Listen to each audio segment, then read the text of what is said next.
योगेन चितस्य पदेन वाचां मलं शरीरस्य च वैद्यकेन आपां करोतु प्रवरं मुनीनां पतञ्जलिं प्राञ्जलिरानतोऽस्मि। आबाहु पुरुषाकरं शङ्खचक्राशिधारिणं सहस्रे शीर्षं श्वेतं प्रणमामि पतंजलिम। महर्षि पतंजलि कृत पातंजल योग सूत्र। योग दर्शन।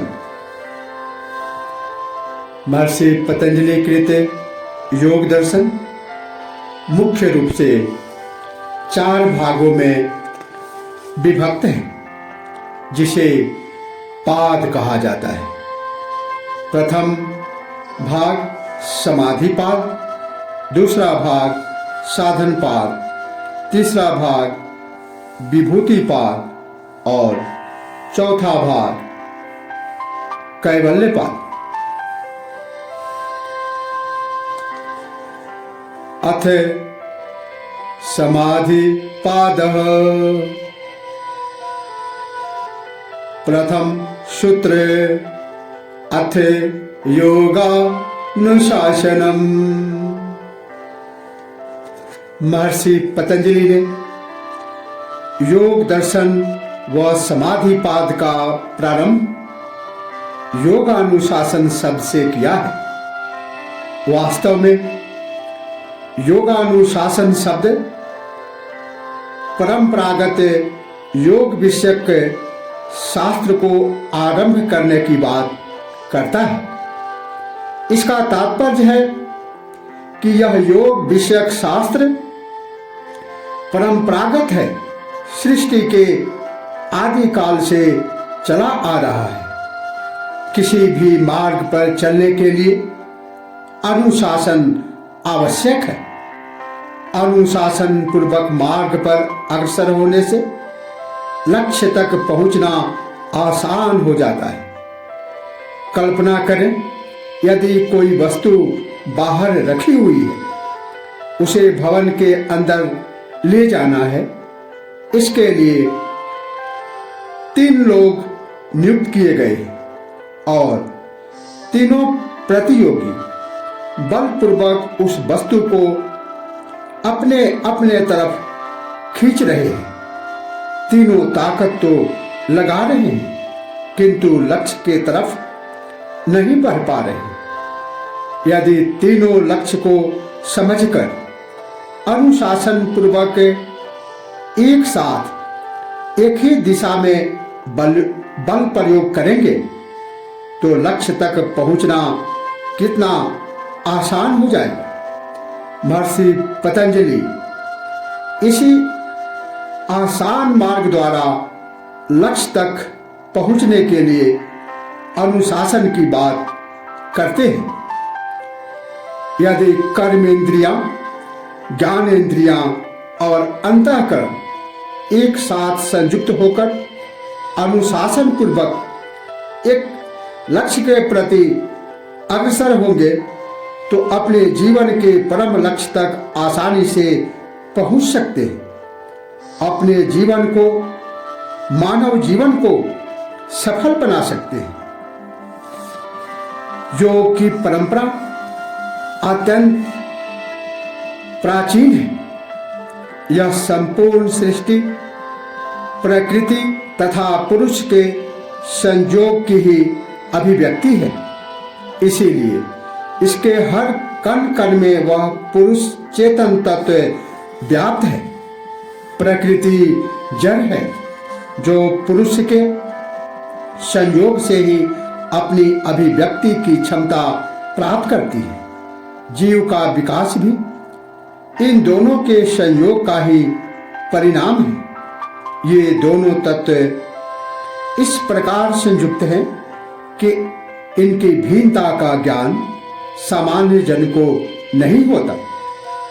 प्रकृति दृश्य है तथा पुरुष दृष्टा। जीव में जो आत्म तत्व है वही पुरुष है तथा प्रकृति को उसने अपने कार्य संपादन के लिए ग्रहण किया है। इसीलिए इस जीव का वास्तविक स्वरूप उसकी यह चैतन्य स्वरूप आत्मा ही है, जिसने प्रकृति को अपना माध्यम बनाया है। जीव में मन, बुद्धि, चित्त, अहंकार, शरीर, इंद्रियां आदि इन दोनों के संयुक्त रूप का प्रतिफल है। चित्त इन दोनों के संयोग का प्रथम रूप है, जिसमें एक ओर सांसारिक भोग की वासनाएं निहित है तो दूसरी ओर यह पुरुष की ओर आकर्षित होकर जीव के लिए मुक्ति का मार्ग दिखाता है। यही उसकी अविद्या तथा विद्या शक्ति है। अविद्या ही जीव को संसार के भोगों की ओर आकर्षित करती है, किंतु इसका विनाश होने पर मनुष्य में विद्या जनित संस्कार दृढ़ होकर उसे मुक्ति दिलाते हैं। इस स्थिति में वह चैतन्य आत्मा प्रकृति के साथ अपने संयोग को छोड़कर पुनः अपने रूप में स्थित हो जाती है। यही जीव की कैवल्य अथवा मोक्ष की अवस्था है। यह योग दर्शन उस समस्त विधियों का प्रतिपादन करता है जिससे साधक अपने प्रकृति जन्य समस्त विकारों को दूर कर उस आत्मा के साथ संयुक्त होता है। इस आत्म स्वरूप की उपलब्धि के लिए वह शरीर, इंद्रिय, मन, बुद्धि, अहंकार आदि का पूर्ण परिशोधन कर उन्हें इसे योग्य बना देता है कि वह वास्तविक स्वरूप आत्मा को पहचान सके तथा उसी में स्थित हो जाए। इन सब के लिए एक ही विधि है, चित्त की वृत्तियों का निरोध। इसके लिए ये 8 साधन बताए गए हैं। यम, नियम, आसन, प्राणायाम, प्रत्याहार, धारणा, ध्यान तथा समाधि। इन साधनों के विधिवत अनुष्ठान से ही मनुष्य उस परम पद को प्राप्त कर सकता है। महर्षि पतंजलि ऐसे ही समस्त मानवोपयोगी ग्रंथ योग दर्शन का आरंभ करते हुए इस प्रथम सूत्र में कहते हैं कि अब इस परंपरागत योग शास्त्र का आरंभ करते हैं। यह शास्त्र का एक अनुशासन है जिससे चित्त की वृत्तियों का निरोध होता है एवं मनुष्य अपने आत्म स्वरूप में स्थित हो जाता है।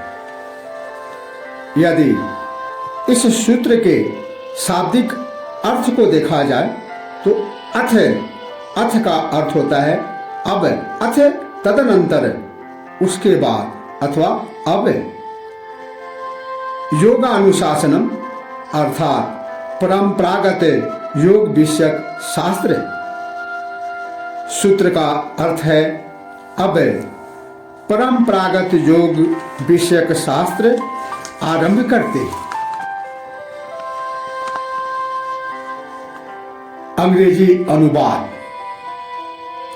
इंग्लिश मीडियम के छात्रों के बोधगम्यता के लिए यहाँ सूत्रों का इंग्लिश में ट्रांसलेशन किया जा रहा है। अथ means now, yoga means process of yoking और प्रोसेस ऑफ यूनियन। अनुशासन मीन्स टीचिंग और expositions. The full meaning of the sutra अथ योगानुशासनम means Now, the teaching of yoga is presenting. Thank you.